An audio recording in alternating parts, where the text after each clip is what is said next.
Hello दोस्तों, स्वागत है आपका एक बार फिर से जॉब्स क्रिएटर में। तो दोस्तों, आज की इस वीडियो में हम करने वाले हैं जेकेपी कांस्टेबल बॉर्डर बटालियन का फुल लेंथ मॉक टेस्ट। जैसे कि आपको पता है 100 मार्क्स का आपका पेपर रहेगा जेकेपी कांस्टेबल का बॉर्डर बटालियन का। अभी जो है आपके फिजिकल्स जो हैं जेकेपी कांस्टेबल के बॉर्डर बटालियन के हो रहे हैं और ऑलमोस्ट कंप्लीट होने के कगार पर हो चुके हैं और आपका एग्ज़ाम भी अब जल्द ही होने वाला है जेकेपी कांस्टेबल का। तो आपको एग्ज़ाम देने से पहले ये मॉक टेस्ट पूरा सॉल्व करना चाहिए। इसके बेसिस पे आपको पता लगेगा कि कितनी आपकी तैयारी हुई है और आप यहाँ पर इस मॉक टेस्ट से ये भी पता लगा सकते हैं कि आपके मार्क्स कितने बन रहे हैं आउट ऑफ 100। तो यहाँ पर आप एंड में ज़रूर कमेंट करिएगा कि 100 में से कितने मार्क्स आपके बन रहे हैं। और अभी हम क्या करेंगे, अभी हम क्वेश्चन नंबर 1 से स्टार्ट कर लेते हैं। आपको पता है कि आपका जो पूरा फुल लेंथ मॉक टेस्ट है, इसमें जो सिलेबस आपका दिया गया था उसमें जीके और जनरल अवेयरनेस और करंट अफेयर्स दी गई थी, फिर एप्टीट्यूड, रीजनिंग वो दी गई थी और बेसिक मैथमेटिक्स, ये 3 चीज़ें आपको दी गई थी। तो उसी के हिसाब से पूरा मॉक टेस्ट डिज़ाइन किया गया है। तो चलिए क्वेश्चन नंबर 1 से हम स्टार्ट करते हैं। तो दोस्तों, यह है पूरा का पूरा आपका मॉक पेपर। तो आप ये पूरा अटेम्प्ट करेंगे। क्वेश्चन नंबर 1 जो है हमारे पास आ चुका है। हमारे पास अभी बेसिक मैथमेटिक्स है उसका क्वेश्चन हमारी स्क्रीन के ऊपर आ चुका है। दोस्तों, यहाँ पर ये सबसे पहले परसेंटेज का क्वेश्चन दिया गया है। तो यहाँ पर आपको निकालना है 36% of 250 into 18% of 50 equal to question mark plus 10। तो यहाँ पर क्वेश्चन मार्क जो दिया गया है वो आपको फाइंड आउट करना है। ऑप्शन आपके पास 820, 810, 790 और 800 दिए गए हैं। तो इसको इस प्रकार से सॉल्व करना है आपको। दोस्तों, यहाँ पर दिया गया है 36%। तो 36% आप इस तरीके से करेंगे, 36/100 मल्टीप्लाइड बाय 250 इंटू 18% ऑफ 50 और इक्वल टू वाली टर्म्स बाद में आप इसको प्लस को ऐड करेंगे। तो यहाँ पर अभी जो ये इस प्रकार से हो जाएगा, ये वाला 0 और ये वाला 0 कैंसिल हो जाएगा, ये वाला 0 और ये वाला 0 कैंसिल हो जाएगा। अब यहाँ पे 5 2s are 10, 5 5s are 25 हो जाएगा, 2 1s are 2, 18 2s are 36 हो जाएगा। 18 इंटू 5 यहाँ से आया। अब यहाँ पे क्या होगा, 5 2s are 10, 5 1s are 5, okay, 2 1s are 2, 2 9s are 18। तो यहाँ पर 18 इंटू 5 इंटू 9 ये आया हमारे पास। 18 इंटू 5 इंटू 9 कितना होता है, 18 इंटू 5 होता है 90, 90 इंटू 9 कितना होगा, 90 इंटू 9 हो जाता है हमारे पास 81, हमारे पास हो जाता है 810 के बराबर। 810 equal to question mark plus 10। Okay, आपको क्वेश्चन मार्क ये जो है ये निकालना है। तो 810 ये जो प्लस है ये माइनस में आ जाएगा। तो 810 माइनस 10 ये कितना आ जाएगा हमारे पास, 800। तो डी ऑप्शन इसका सही आंसर आ जाएगा। क्वेश्चन नंबर 2 की तरफ चलते हैं। दोस्तों, यहाँ पर क्या पूछा गया है, यहाँ पर भी इसी प्रकार से एक क्वेश्चन है, सिमिलर टाइप का क्वेश्चन है। यहाँ पर भी आपको 46% निकालना है 156 का। 46% ऑफ 156 माइनस आपको क्या करना है, 23.76 आपको बाद में माइनस करना है। तो यहाँ पर भी आप इसी प्रकार से करेंगे। तो यहाँ पे 52s are 100, यहाँ पे क्या आ जाएगा, 78 2s are 156, फिर आएगा 25 2s are 50, फिर आएगा 39 2s are 78। तो यहाँ से आप इसको सॉल्व करिए। तो यहाँ पे क्या आएगा, 46 मल्टीप्लाइड बाई 39/25। तो इसको हम सॉल्व करेंगे तो हमारे पास क्या निकल कर आएगा, हमारे पास निकल कर आएगा 23, यहाँ पर हमारे पास आ जाएगा 71.76 और माइनस क्या करना है, माइनस करना है हमारे पास 23.76। तो इसको करके माइनस करेंगे से 71 को 23 के साथ, तो ये आ जाएगा हमारे पास कितना, ये हमारे पास आ जाएगा 48। बी ऑप्शन इसका सही आंसर। इसी प्रकार से क्वेश्चन नंबर 3 की तरफ चलते हैं।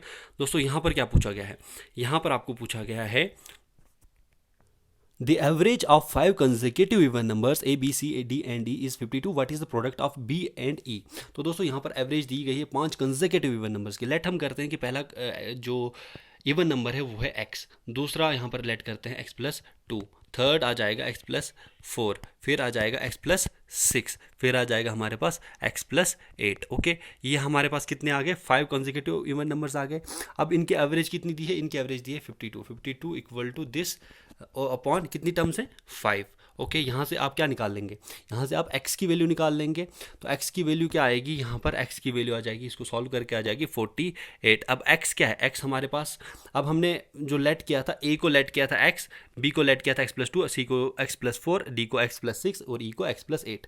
तो यहाँ पर x हमारे पास कितना है, 48 है। तो ये a की वैल्यू आ गई हमारे पास 48, b की वैल्यू क्या आ जाएगी, x+2 यानी कि 50 आ जाएगी, b की वैल्यू कितनी आ जाएगी, b की वैल्यू आ जाएगी 50, और e की वैल्यू कितनी आ जाएगी हमारे पास, e की वैल्यू आ जाएगी 50 + 8। ओके, 50 + 8, ओके 50 + 8, ये आ जाएगा हमारे पास 58। तो 50 × 58 आपको करना है। ओके, सॉरी, यहाँ पे आपको a की वैल्यू 48 थी, पर e की वैल्यू 58 नहीं, यहाँ पर 48 + 8 होगा, वो जो कि रहेगा 56। सॉरी, यहाँ पर ये गलती है, बट यहाँ पर अब आके क्या करना है, 50 × 56, क्योंकि आपको प्रोडक्ट निकालना था। तो यहाँ से आप निकालेंगे इसका प्रोडक्ट, जो कि निकल कर आएगा कितना, 2800। डी ऑप्शन इसका सही आंसर। इसी के साथ क्वेश्चन नंबर 4 की तरफ चलते हैं। अब दोस्तों, इस क्वेश्चन में भी आपको इसी प्रकार से पूछा गया है question, average of 4 consecutive numbers a b c d respectively is 49.5, what is the product of B and D. यहाँ पर भी 4 कंसेक्यूटिव नंबर्स दें, यहाँ पर ना इवन ना ऑड, यहाँ पर कंसेक्यूटिव नंबर्स हैं। अगर लेट हम करते हैं कि पहला नंबर जो है वो है x, और पहला नंबर अगर x है, दूसरा है x+1, 4 नंबर है x+2, तीसरा आ जाएगा, और x+3 फोर्थ आ जाएगा। तो इनकी हमारे पास जो एवरेज है वो दी है 49.5। तो 4 नंबर्स हैं, तो इनका डिवाइड बाय 4 इक्वल टू कितना है, 49.5। यहाँ से हम x की वैल्यू निकालेंगे, तो x x x x कितना आ जाएगा, 1 2 3 4 टाइम्स है, तो यहाँ पर आ जाएगा हमारे पास 4x प्लस 3 + 2 + 1, इन सभी को हम प्लस करेंगे तो आ जाएगा 6। तो यहाँ से आप x की वैल्यू निकालेंगे, तो x की वैल्यू हमारे पास निकल कर कितनी आएगी, x की वैल्यू हमारे पास निकल कर आएगी x = 48 हमारे पास निकल आएगी। तो a यहाँ पर हमारे पास क्या है, a हमारे पास कितना है, a हमारे पास दिया है यहाँ पर 48। b आपको निकालना है, तो b कितना होगा, b होगा हमारे पास 49, और आपको d भी निकालना है। b अगर 49 होगा, ये 50 होगा, और ये 51 होगा, तो d हमारे पास कितना होगा, 51।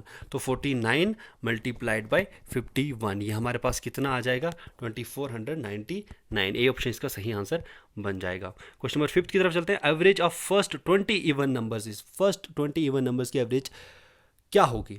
तो आपको पता है, इसके लिए एक फार्मूला यहाँ पर लगता है, एक इंपॉर्टेंट फार्मूला मैं आपको बताऊंगा। जो एवरेज होती है पहले n कंसेक्यूटिव नंबर्स की, average of first n consecutive even numbers, जो first n consecutive even numbers होते हैं, उनकी एवरेज कितनी निकलती है, वो होती है इक्वल टू n + 1 के। तो n क्या है, n यहाँ पर हमारे पास 20 है, +1 कर लीजिए, 21 आपके पास आंसर आ चुका है। ए ऑप्शन इसका सही आंसर है। क्वेश्चन नंबर 6 की तरफ चलते हैं। दोस्तों, यहाँ पर आपको क्या पूछा गया है, यहाँ पर a and b together can do a piece of work in 4 days। If a alone can do it in 6 days, then in how many days b can alone complete the same piece of work। यहाँ पर a और b एक साथ काम कर रहे हैं 4 दिनों में, एक काम को कंप्लीट कर रहे हैं 4 दिनों में। a उस काम को अकेले 6 दिनों में कर रहा है, तो आपको बताना है कि b उस काम को कितने दिनों में उसी काम को कंप्लीट करेगा। तो मैं यहाँ पर आपको बताता हूँ कि ये क्वेश्चन जो है आपको कैसे सॉल्व करना है। तो दोस्तों, यहाँ पर एक सिंपल फार्मूला लगता है। तो हम लेट क्या करेंगे कि a और b एक साथ काम कितने टाइम पे कर रहे हैं, वो लेट करते हैं हम x डेज में कर रहे हैं। तो x यहाँ पर क्या है, 4 days। फिर हमारे पास जो a है, वो उस काम को अकेले कर रहा है, अकेले कर रहा है कितने, y डेज में। ठीक है, y कितना है हमारे पास, 6 है। ठीक है, उसके बाद अब यहाँ पर जो फॉर्मूला लगेगा, अब हमको निकालना है कि b एक अकेला उस काम को कितने टाइम में कंप्लीट करेगा। तो इसके लिए एक फॉर्मूला है x y upon y minus x days. तो यहाँ पर x क्या है, x हमारे पास था 4, y हमारे पास था 6 × 4 24। तो यहाँ पर y क्या है, 6 - 4 आ जाएगा 2 1 = 2 12 2 = 24। ए ऑप्शन इसका सही आंसर बन जाएगा। बी कितने टाइम में करेगा, 12 डेज में इसको कंप्लीट करेगा। दोस्तों, क्वेश्चन नंबर 7 में आपको यहाँ पर पूछा गया है, A and B can do work in 15 days। A और बी किसी काम को कर रहे हैं 15 दिनों में, बी और सी 20 days में, और सी और ए मिलकर उसी काम को 12 days में कर रहे हैं। In how many days they can complete a work that work if they work together, अगर एक साथ काम करते हैं तीनों तो तब कितने टाइम पे वो कंप्लीट करेंगे। तो यहाँ पर हम एक इंपॉर्टेंट फार्मूला मैं आपको बताता हूँ, शॉर्टकट वाला फार्मूला है, वो आप अप्लाई करेंगे और इजीली आप निकाल सकते हैं। अगर यहाँ पर भी हम लेट करते हैं ए और बी एक्स डेज में काम को कंप्लीट कर रहे हैं, जो कि 15 डेज में कर रहे हैं। अब यहाँ पर बी और सी जो हैं, अब उसको हम लेट करते हैं कि वो इसको वाई डेज में कंप्लीट कर रहे हैं, वाई क्या है 20, ठीक है। सी और ए उसको कंप्लीट करें, उसको हम लेट करेंगे सी और ए उसको जेड डेज में कंप्लीट करें, यानी कि 12, ओके। अब यहाँ पर जो फॉर्मूला लगेगा वो क्या लगेगा, यहाँ लगेगा 2xyz upon X Y plus Y Z plus Z X, okay. X Y और जेड की वैल्यूज़ जो हैं आप यहाँ पे फिल करेंगे। 15 एक्स की वैल्यू है, 20 वाई की वैल्यू है, 12 जेड की वैल्यू है।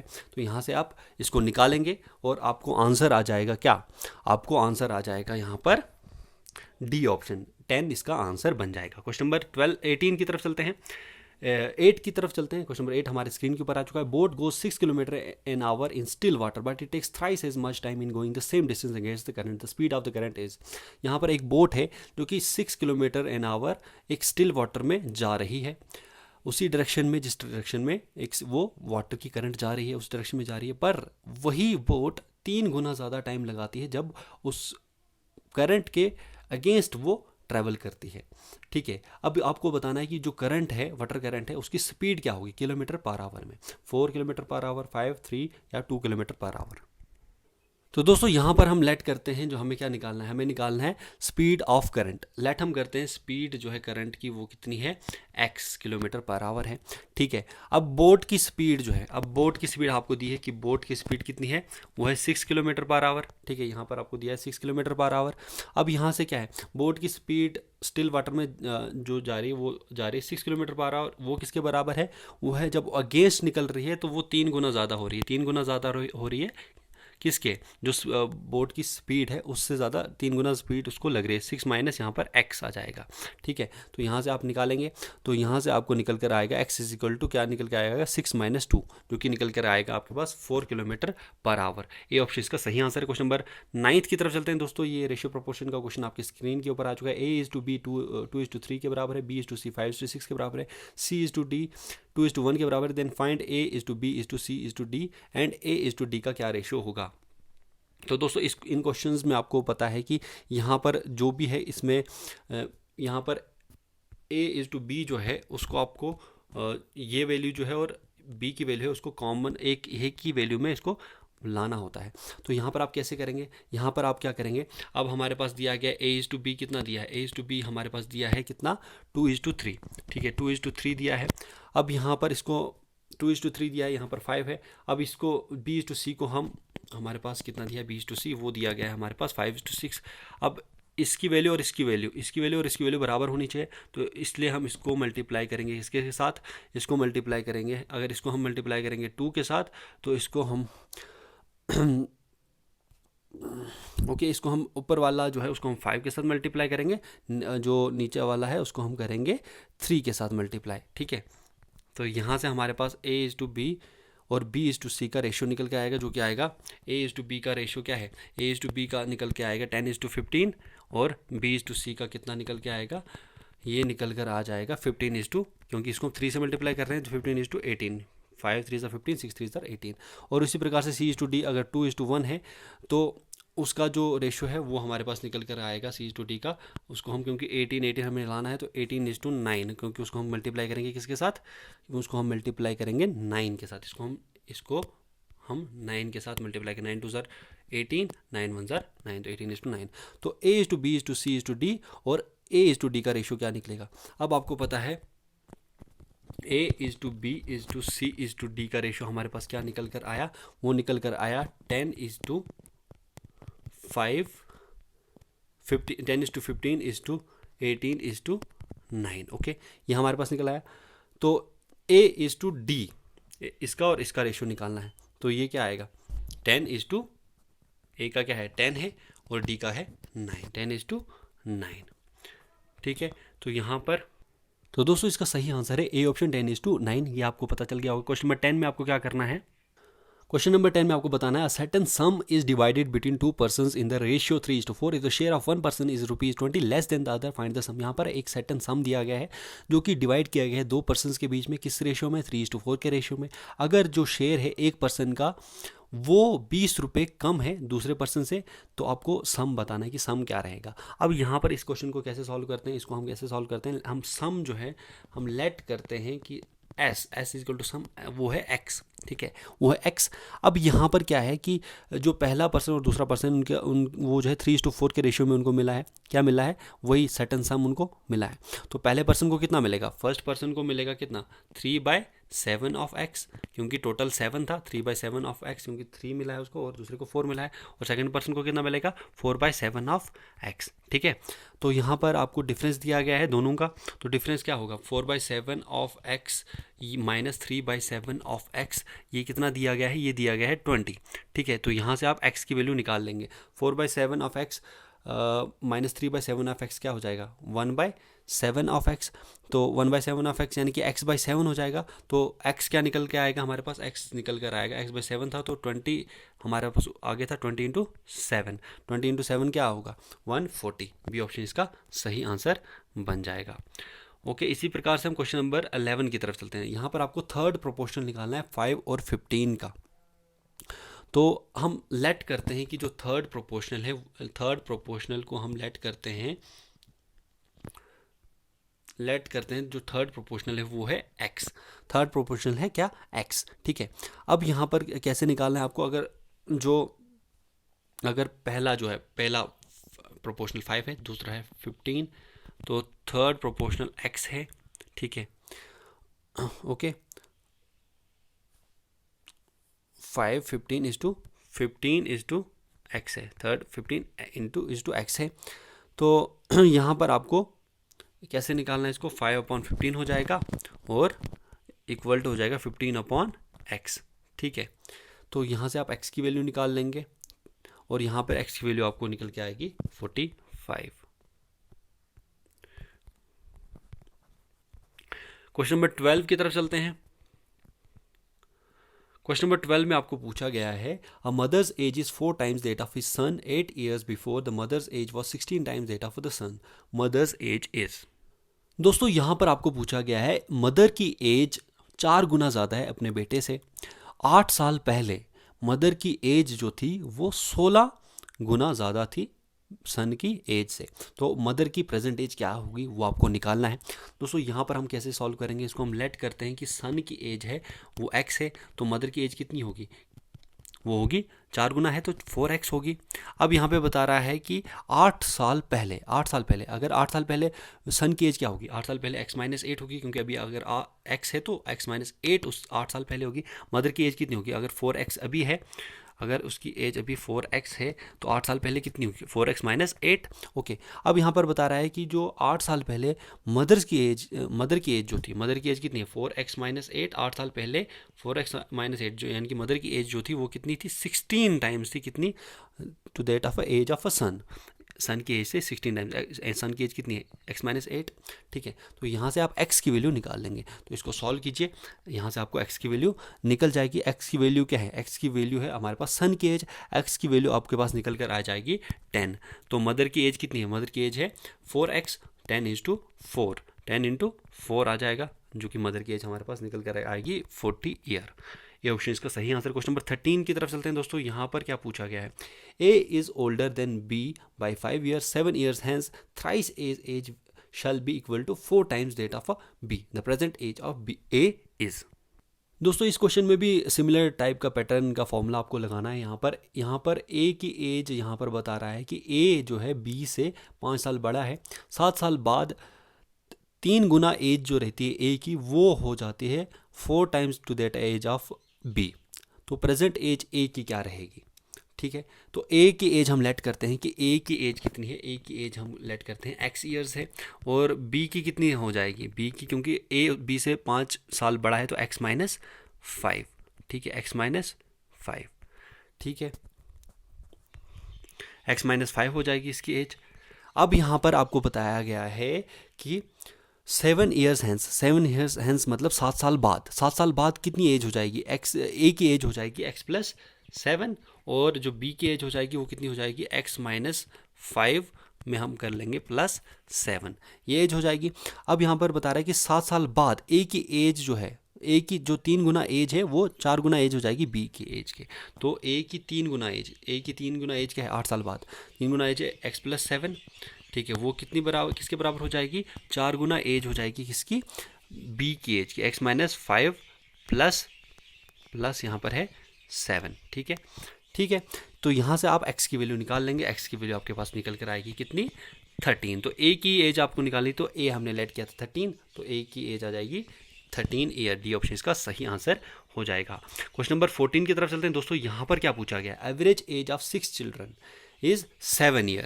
If their father's age is taken into account, the average age increases by 5 year. Father's age is, दोस्तों यहाँ पर आपको पूछा गया कि जो 6 बच्चे हैं उनकी एवरेज है एज है 7 साल की एवरेज एज है उनकी, और उनके फादर की एज अगर अकाउंट में ली जाए तो ये एवरेज एज जो है वो इंक्रीज़ हो जाती है, 5 साल ज़्यादा इंक्रीज़ हो जाती है। तो फादर की एज यहाँ से आपको निकालनी है। तो आपको यहाँ पर आपको पता है कि यहाँ पर हम क्या करते हैं, यहाँ पर हम यहाँ पर लेट हम नहीं करेंगे। अब यहाँ पर आपको दिया गया है 6 चिल्ड्रन की जो एवरेज एज है वो दी गई है, एवरेज एज की कितनी दी गई है 7 ईयर्स। तो 6 चिल्ड्रन की है तो 7 × 6 सम ऑफ द चिल्ड्रन एज, पूरा जो सम रहेगा सभी चिल्ड्रंस की एज का वो हो जाएगा, क्योंकि 7 साल एवरेज एज है तो 6 चिल्ड्रंस की कितनी हो जाएगी 42 ईयर्स, ठीक है। अगर हम इसी में ऐड करते हैं फादर की एज को भी, चिल्ड्रंस की भी, 6 चिल्ड्रंस प्लस एक जो फादर है 7 हो जाएगा। तो यहाँ पर इनकी एवरेज एज कितनी निकल जाएगी 7 हो जाएगी, 5 साल इंक्रीज़ हो रही है।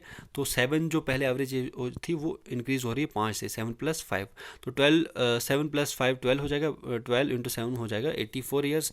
84 ईयर्स बाद में एज निकल रही है, पहले जो थी 7 × 6 वो 42 थी, तो बाद में 84 थी, 84 हो जाती है। तो फादर की एज कैसे निकलेगी, 84 को हम माइनस करेंगे 42 के साथ, तो यहाँ पर 42, यहाँ पर इसकी एज निकल जाएगी। ए ऑप्शन इसका ही सही आंसर है दोस्तों। अब यहाँ पर आपको 15th क्वेश्चन में पूछा गया है एचसीएफ और एलसीएम दिया गया है 2 नंबर्स का, जो कि एचसीएफ दिया गया है 4 और एलसीएम दिया गया है 496। अगर एक नंबर 124 है तो दूसरा नंबर क्या होगा। तो आपको पता है यहाँ पर फॉर्मूला, जो इंपॉर्टेंट फार्मूला है वो होता है एचसीएफ × एलसीएम। एचसीएफ × एलसीएम क्या होता है, वो होता है प्रोडक्ट ऑफ 2 नंबर्स, यानी कि फर्स्ट नंबर और सेकेंड नंबर दोनों का प्रोडक्ट, ठीक है, उसके बराबर। अगर आपके पास एचसीएफ भी दिया है, एलसीएम भी दिया है, पहला नंबर भी दिया है 124, एचसीएफ क्या 496, फर्स्ट नंबर भी दिया है, तो सेकंड नंबर आप आराम से निकाल लेंगे। तो यहाँ से आप सेकंड नंबर निकाल सकते हैं, जो कि आपके पास निकल कर आएगा 16, ठीक है। सी ऑप्शन इसका सही आंसर है। LCM × HCF = product of 2 numbers, यहाँ से आप इसको निकाल सकते हैं। क्वेश्चन नंबर 16 की तरफ चलते हैं। The least number which when divided by 9, 11 and 15 leaves 8 as remainder in each case is. तो यहाँ पर क्या है कि आपको निकालना है एक ऐसा सबसे लीस्ट नंबर निकालना है जो कि जब डिवाइड हो 9, 11 और 15 से तो वो 8 एज रिमाइंडर रखता है हर एक केस में, तो जब भी इसको डिवाइड किया जाता है 9, 11 और 15 से। तो यहाँ पर इसका मतलब ये है कि आपको एलसीएम निकालना है, ठीक है। लीस्ट नंबर यानी कि एलसीएम निकालना है आपको किसका, इन तीनों का एलसीएम निकालना है किसका, आपको 9 का, 11 का और 15 का। और रिमाइंडर कितना रख रहा है, वो रिमाइंडर रख रहा है 8, तो 8 हम प्लस कर लेंगे तो वो हमारा रिक्वायर्ड नंबर आ जाएगा। तो एलसीएम क्या आ जाएगा 9, 11 और 15 का, उसको हम मल्टीप्लाई करेंगे तो 495 हो जाएगा इनका एलसीएम, प्लस जो रिमाइंडर है वो कितना है 8, तो यहाँ से हमारे पास निकल के आएगा 503। बी ऑप्शन इसका सही आंसर हो जाएगा। क्वेश्चन नंबर 17 की तरफ चलते हैं। यहाँ पर क्या पूछा गया है दोस्तों, यहाँ पर पूछा गया है the LCM of 2 numbers is 495 and their HCF is 5 if the sum of their numbers is 100 find the difference of the numbers. तो यहाँ पर क्या दिया गया है, एलसीएम दिया गया 495, एचसीएफ दिया गया 5। अब यहाँ पर हम क्या करेंगे, हमें जो सम दिया गया दोनों नंबर्स का, हमें सम दिया गया है पर हमें उनका क्या निकालना है, डिफरेंस निकालना है उन नंबर्स का। तो लेट हम करते हैं कि पहला नंबर क्या है, लेट हम करते हैं कि पहला नंबर है x और दूसरा नंबर है y। पहला नंबर x है और दूसरा नंबर y है। तो यहाँ पर प्रोडक्ट, जो इनका प्रोडक्ट है, प्रोडक्ट अब एलसीएम × एचसीएफ मैंने बताया था, एलसीएम × एचसीएफ होता है प्रोडक्ट ऑफ 2 नंबर्स। तो x × y कितना है, वो है एलसीएम 495 और HCF 5, तो दोनों को मल्टीप्लाई करके कितना आएगा 2475। तो ये है प्रोडक्ट, दोनों नंबर्स का प्रोडक्ट ये है। अब यहाँ पर हमको पता है, यहाँ पर एक फार्मूला लगता है, तो x माइनस वाई का ये फार्मूला है, x माइनस वाई का होल स्क्वायर ये होता है इक्वल टू किसके, x प्लस वाई का होल स्क्वायर, ठीक है, प्लस यहाँ पर माइनस हो जाता है 4xy, ठीक है। तो यहाँ पर आप क्या करेंगे, आपको यहाँ पर क्या यहाँ पर आपको x माइनस वाई का होल स्क्वायर, अब यहाँ पर आपको डिफरेंस निकालना है, तो यही आपको निकालना है। तो x माइनस वाई की वैल्यू आपको यहाँ पर ये वाली वैल्यू आपको निकालनी है। तो यहाँ पर x प्लस वाई का whole square, x plus Y का होल स्क्वायर, आपको सम जो है दिया गया है x प्लस वाई कितना दिया है, सम जो है कितना दिया है वो है 100। तो यहाँ से आप 100 का स्क्वायर, ठीक है, 100 का स्क्वायर माइनस 4xy है, 4 आपको दिया है, xy की वैल्यू हमने निकाली थी, जो कि निकली थी हमारे पास, प्रोडक्ट कितना निकला था 4 इंटू 2475, तो ये आ जाएगा हमारे पास कितना, ये हमारे पास आ जाएगा x माइनस वाई जो था उसका होल स्क्वायर, ये हमारे पास कितना आ जाएगा, ये हमारे पास आ जाएगा इंटू ये हमारे पास आ जाएगा 100, ठीक है। तो x माइनस की वैल्यू यहाँ से आप निकालेंगे 100 का स्क्वायर रूट, ये हमारे पास आ जाएगा 10, ठीक है। तो इसका आंसर है 10। तो 10 कौन सा ऑप्शन है, 10 है हमारे पास पहला ही ऑप्शन है। क्वेश्चन नंबर 18 की तरफ चलते हैं। यहाँ पर क्या है, ये प्रोबेबिलिटी का क्वेश्चन आपकी स्क्रीन के ऊपर आ चुका है। 18 क्वेश्चन में आपको क्या बताया गया है, coin is tossed twice then find the probability that a head is obtain at least once. एक कॉइन है, उसको 2 बार टॉस किया गया है। अब आपको बताना है कि हेड आने की प्रोबेबिलिटी, एटलीस्ट एक बार हेड आए, वो प्रोबेबिलिटी कितनी है।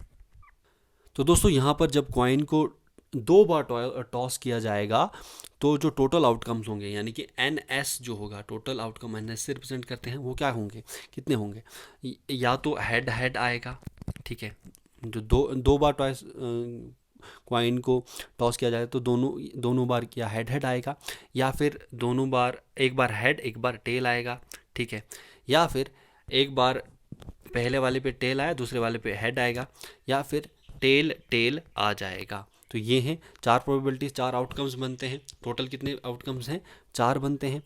अब जिनमें एटलीस्ट एक हेड आएगा, तो एटलीस्ट एक हेड आएगा, इसमें भी हेड आएगा, इसमें भी हेड आएगा और इसमें भी हेड आएगा। तो 3 प्रोबेबिलिटीज ऐसी हैं जिनमें हेड आएगा। तो यहाँ पर क्या निकलेगा, n जो प्रोबेबिलिटी है, जो रिक्वायर्ड प्रोबेबिलिटी है NP अपॉन NS, तो कितना आ जाएगा, 3 रिक्वायर्ड है अपॉन 4, तो 3/4 इसका सही आंसर हो जाएगा, ठीक है। सी ऑप्शन इसका सही आंसर है। क्वेश्चन नंबर 19 की तरफ चलते हैं दोस्तों। यहाँ पर क्या पूछा गया है, यहाँ पर भी पूछा गया है प्रोबेबिलिटी किसकी, drawing a red card from a deck of playing cards. Deck of playing card से रेड कार्ड निकालने की प्रोबेबिलिटी कितनी रहेगी। तो यहाँ पर आपको पता है कि डेक ऑफ कार्ड्स में टोटल नंबर ऑफ कार्ड्स कितने होते हैं, total number of cards NS total वो कितने हैं, 52, ठीक है। रेड कार्ड्स कितने रहेंगे, रेड कार्ड्स जो रिक्वायर्ड प्रोबेबिलिटी है वो कितने हैं, रेड कार्ड्स होते हैं 26, ब्लैक होते हैं 26, तो कितनी प्रोबेबिलिटी रहेगी, 26 अपॉन 52, कितना आ जाएगा, 1/2। डी ऑप्शन इसका सही आंसर हो जाएगा। बहुत ही सिंपल सा क्वेश्चन था दोस्तों। क्वेश्चन नंबर 20 आपकी स्क्रीन के ऊपर आ चुका है। The base of a triangle is 15 centimetre, height is 12 centimetre. The height of another triangle of double the area having the base 20 centimetre. यहाँ पर क्या दिया गया है, एक ट्राइंगल दी गई है आपको जिसकी बेस जो है 15 सेंटीमीटर है और उसकी हाइट 12 सेंटीमीटर है। बेस और हाइट दी गई है, तो एरिया का फॉर्मूला होता है 1/2 इंटू बेस इंटू हाइट। अब यहाँ पर जो एक और ट्राइंगल है उसकी जो हाइट है, height of another triangle of double the area. अब हाइट जो है वो कितनी दी है दूसरे ट्राइंगल की, जिसका एरिया डबल है पहले वाली जो ट्राइंगल है उससे, उसकी हाइट 20 सेंटीमीटर दी है। तो यहाँ पर बेस क्या होगी ना, यहाँ पर हाइट निकालनी है और बेस यहाँ पर 20 सेंटीमीटर दी गई है, सॉरी, तो बेस यहाँ पर दी गई है, तो यहाँ से आप निकाल लेंगे क्या, हाइट।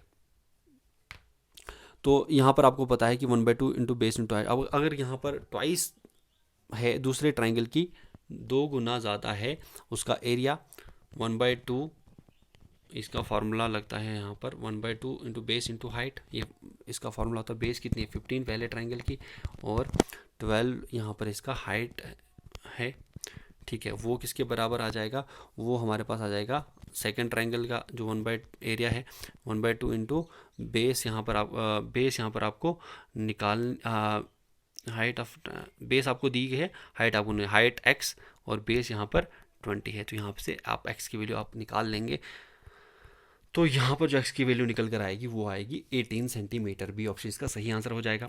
अब यहाँ पर जो सिंप्लीफिकेशन का क्वेश्चन आपकी स्क्रीन के ऊपर आ चुका है, यहाँ पर सिंपली आपको इनको ऐड करना है। 21248 प्लस 47 3647 119 प्लस 8 प्लस 141, तो बहुत आसान है ऐड करना, आपको बहुत ही सिंपल है यहाँ पर। तो यहाँ पर ए ऑप्शन इसका सही आंसर है। क्वेश्चन नंबर 22 में यहाँ पर आपको यहाँ पर भी सिंपलीफाई का क्वेश्चन है।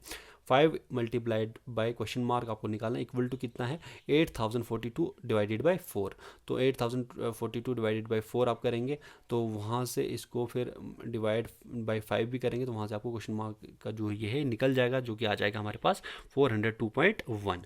ठीक है दोस्तों, क्वेश्चन नंबर 23 आपके स्क्रीन के ऊपर आ चुका है। यहाँ पर क्या पूछा गया है, a chair is bought for rupees 650 and sold at loss of 8%। तो आपको निकालना है यहाँ पर सेलिंग प्राइस। तो यहाँ पर आपको बताया गया है कि कॉस्ट प्राइस कितनी है, कॉस्ट प्राइस है यहाँ पर 650।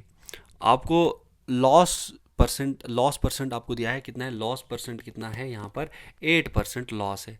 तो आपको क्या निकालना है, आपको सेलिंग प्राइस निकालनी है रुपीज़ में। तो आपको यहाँ पर बहुत ही सिंपल सा फार्मूले आपको याद रखने पड़ेंगे। सेलिंग प्राइस का फार्मूला क्या होता है ये आपको याद रखना है। सेलिंग प्राइस का फार्मूला होता है 100 माइनस लॉस परसेंट जो है वो है 8%, loss percent 100 minus loss percent upon क्या होता है ये 100 अपॉन 100 मल्टीप्लाइड होता है ये किसके, कॉस्ट प्राइस के, मल्टीप्लाइड होता है किसके, ये होता है कॉस्ट प्राइस के। तो यहाँ पर क्या, यहाँ पर 100 minus 8 upon 100 into cost price 650 है, तो यहाँ से आपके पास निकल कर आएगा 598। आप इसको सॉल्व करके निकाल लेंगे। क्वेश्चन नंबर 24 का यहाँ पर अब आपको पूछा गया है, in a certain time a sum becomes 3 times at the rate of 5% per annum, at what rate of interest the same sum becomes 6 times in the same duration. दोस्तों क्वेश्चन नंबर 24 में आपको पूछा गया है कि सर्टेन टाइम पीरियड में एक सम है, एक इम्पोर्टेंट अमाउंट है, वो सम जो है 3 टाइम्स हो जाता है रेट ऑफ इंटरेस्ट जो कि 5% पर एनम है उसके ऊपर 3 टाइम्स हो जाता है।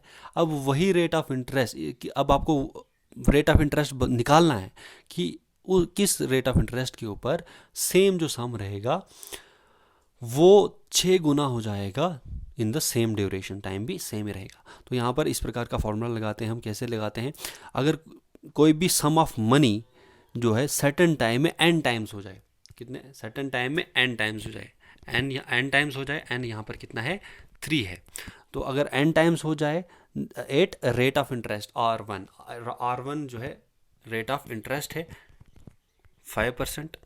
तो यहाँ पर अगर वही जो सम है वो m टाइम्स हो जाए, वही सम जो है m टाइम्स हो जाए, यहाँ पर m क्या है वो है 6, m टाइम्स हो जाए, तो रेट ऑफ इंटरेस्ट कितना होगा, तो रेट ऑफ इंटरेस्ट यहाँ पर R2 हम रिप्रेजेंट करते हैं। तो यहाँ पर इसका यह फार्मूला इंपॉर्टेंट फार्मूला है, वो है R2 equal to m minus one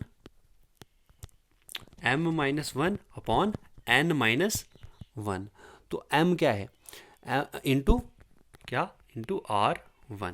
ठीक है, m यहाँ पर दिया गया है 3 टाइम्स, n नहीं m दिया है 6 टाइम्स और n दिया है 3 टाइम्स। n यहाँ पर ये है n और ये है m। ठीक है, R1 है ये और R2 आपको निकालना है, तो यहाँ से आप निकाल लेंगे। तो 6 माइनस 1 अपॉन 3 माइनस 1 इंटू 5, तो 6 माइनस 1 हो जाएगा कितना, 6 माइनस 1 हो जाएगा 5 और 3 माइनस 1 हो जाएगा 2 इंटू 5, 5 से 25, 25 अपॉन 2 हो जाएगा 12.5%। सी ऑप्शन इसका सही आंसर बन जाएगा। क्वेश्चन नंबर 25 की तरफ चलते हैं दोस्तों। यहाँ पर क्या पूछा गया है, यहाँ पर पूछा गया है एक सर्टेन सम ऑफ मनी है जो कि कितना हो रहा है, 4 गुना हो रहा है 20 साल में एट सिंपल इंटरेस्ट में 20 साल में एक सर्टेन सम ऑफ मनी जो है वो 4 गुना वो बढ़ रहा है। तो रेट ऑफ इंटरेस्ट क्या होगा वहाँ पर, तो यहाँ पर एक इम्पॉर्टेंट फार्मूला आप यहाँ पर लगता है कि जो ये सम ऑफ मनी है, सम ऑफ मनी को हम क्या कहते हैं, सम ऑफ मनी को हम कहते हैं प्रिंसिपल। ठीक है, जो प्रिंसिपल अमाउंट होता है। अब ये प्रिंसिपल अमाउंट जो है जब n टाइम्स हो जाता है, यहाँ पर क्या है n क्या है 4 टाइम्स है, जब n टाइम्स हो जाता है कितने टाइम में टाइम यहाँ पर कितना है, टी है यहाँ पर 20 ईयर्स में। तो आपको रेट ऑफ इंटरेस्ट यहाँ पर निकालना है। तो रेट ऑफ इंटरेस्ट का फॉर्मूला यहाँ पर कैसे आएगा, यहाँ पर रेट ऑफ इंटरेस्ट का फॉर्मूला आ जाएगा, आर हो जाएगा अपॉन, यहाँ पर आर हो जाएगा इक्वल टू 100 इंटू n-1, ठीक है, 100 इंटू n-1 अपॉन यहाँ पर आ जाएगा टी अपॉन टी की यहाँ पर ये परसेंट, ठीक है। तो 100 n क्या है, n कितना है, n यहाँ पर है 4, 100 इंटू 4-1 हो जाएगा 3, 100 इंटू 3 कितना हो जाएगा 300, 300 अपॉन 2, 300 अपॉन 20, 300 अपॉन 20 ये आ जाएगा हमारे पास परसेंटेज 20, ये हो जाएगा 15। तो 15% हमारे पास निकल कर आ गया है। बहुत ही सिंपल सा क्वेश्चन है ये। अब हम क्वेश्चन नंबर 26 की तरफ चलते हैं। तो क्वेश्चन नंबर 26 में यहाँ पर आपको कंपाउंड इंटरेस्ट निकालना है। कितने सम ऑफ रुपीज़ दिए गए, 50,000 सम ऑफ रुपीज़ है। 3 साल के बाद उसके ऊपर कंपाउंड इंटरेस्ट कितना होगा अगर रेट ऑफ जो इंटरेस्ट है वो रेट परसेंटेज जो है 12% पर एनम है। तो यहाँ पर भी आपको कंपाउंड इंटरेस्ट का सिंपल वाला जो फार्मूला है वो आपको लगाना है। तो कंपाउंड इंटरेस्ट का जो फार्मूला होता है, यहाँ पर कंपाउंड इंटरेस्ट होता है किसके बराबर, प्रिंसिपल अमाउंट, ठीक है, पी जो कि 50,000, यहाँ पर ब्रैकेट आ जाती है, फिर आ जाता है एक और ब्रैकेट, यहाँ पर आ जाती है एक और ब्रैकेट 1, इसमें हमने करना है plus R rate of interest है 12% अपॉन 100, ओके, ये वाला फार्मूला। रेज्ड पावर इसमें आ जाता है n, ठीक है, रेज्ड पावर क्या आ जाता है n, ठीक है, रेज्ड पावर आ जाता है n माइनस 1 और ब्रैकेट क्लोज, ये आ जाता है इसका फॉर्मूला। तो n यहाँ पर कितना है, n हमारे पास है 3 इयर्स, ठीक है, r क्या है, रेट ऑफ इंटरेस्ट है, प्रिंसिपल क्या है वो हमारे पास है 5,000। तो यहाँ से हम इसमें रिप्लेस कर देंगे, तो यहाँ से हमारे पास ये इसका जो कंपाउंड इंटरेस्ट है वो निकल कर आ जाएगा, जो कि आ जाएगा 20,246.40। तो इसको सॉल्व करके आप खुद कर सकते हैं। अब यहाँ पर आपको डायरेक्शंस दी हैं क्वेश्चन नंबर 27 से लेकर क्वेश्चन नंबर 30 तक। यहाँ पर loan disbursed by 5 banks in rupees crore are given in the table below.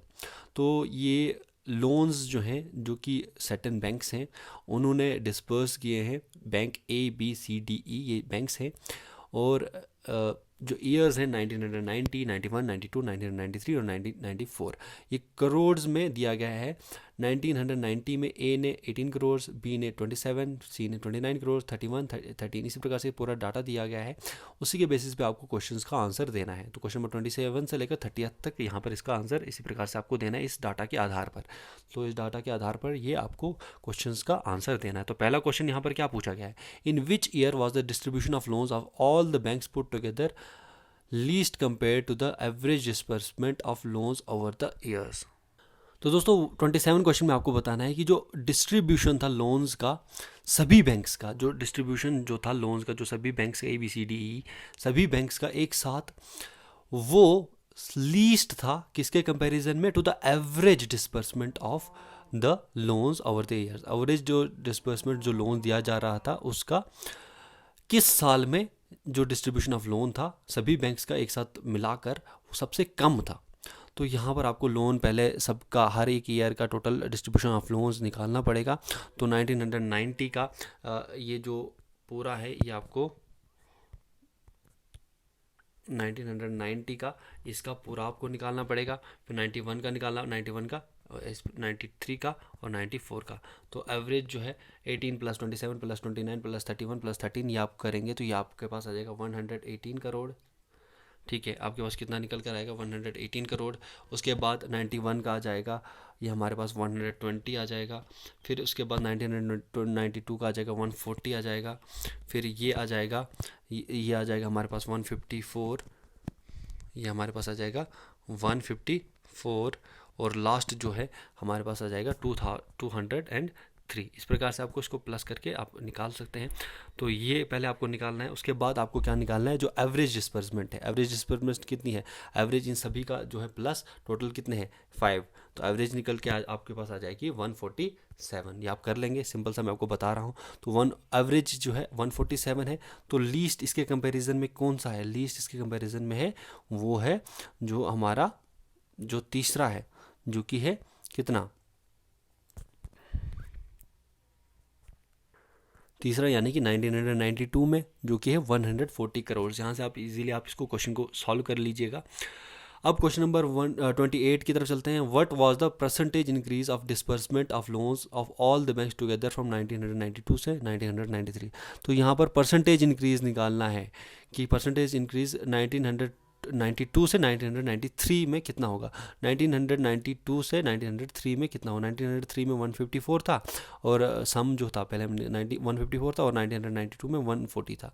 तो कितना परसेंटेज इंक्रीज होगा, 154 माइनस 140 अपॉन 140। तो परसेंटेज इंक्रीज यहाँ से आपको निकल जाएगा, इंटू 100 आपको करना है, तो यहाँ से आपको परसेंटेज इंक्रीज निकल जाएगा जो कि आ जाएगा 10%। तो आप सिंपली मैं आपको शॉर्टकट में आपको बता रहा हूँ। क्वेश्चन नंबर 29 में यहाँ पर क्या करना था, यहाँ पर आपको बताना है in which year was the disbursement of loans of banks A and B exactly equal to the total disbursement of loans of the banks D and E. किस साल में जो डिसबर्समेंट थी लोन्स की ए और बी की एग्जैक्टली इक्वल थी disbursement of loans के डी और ई की। ठीक है, तो यहाँ पर जो टोटल डिसबर्समेंट ऑफ लोन्स 1991 में जो डिसबर्समेंट कितनी थी, 1991 में हमने सम करके कितना निकाला था, वो निकालना था 1991 में थी 120 करोड़। कितनी थी, 120 करोड़ थी 1991 के ईयर में। ठीक है, अब बी और सी दोनों का यहाँ पर डी और ई के साथ इक्वल इसी ईयर में आता है। इसको आप ऊपर जाके इस क्वेश्चन को यहाँ से आप देख सकते हैं। 1901 का बी और सी, इन दोनों का, बी और सी का, और किसका, बी और सी का, एंड क्वेश्चन में क्या पूछा गया है, बी और सी,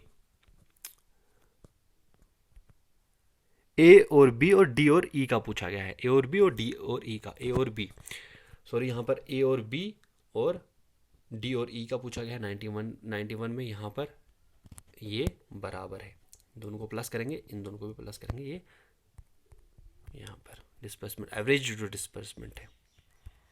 इसी प्रकार से आप 30th क्वेश्चन भी यहाँ से आप निकाल लेंगे। तो अब मैं सीधे चलता हूँ रीजनिंग की तरफ।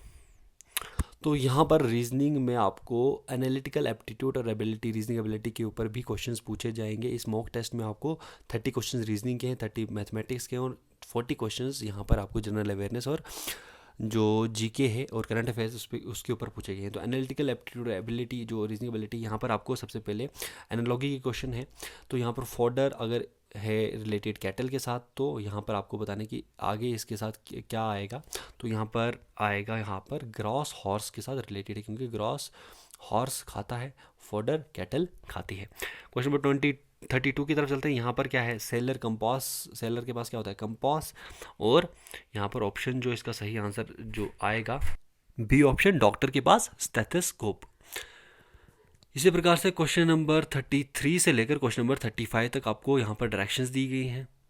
तो यहाँ पर डायरेक्शंस दी गई हैं, क्या डायरेक्शंस दी गई हैं कि जो इनमें जो फॉलोइंग नंबर सीरीज़ हैं, इनमें आपको ऐसा नंबर निकालना है जो कि इस नंबर सीरीज़ का पार्ट नहीं होगा, जो कि रॉन्ग नंबर है, वो आपको निकालना है। क्वेश्चन नंबर 33 में आपको दिया गया 56, 58, 62, 70, 84, 118, 120, 82।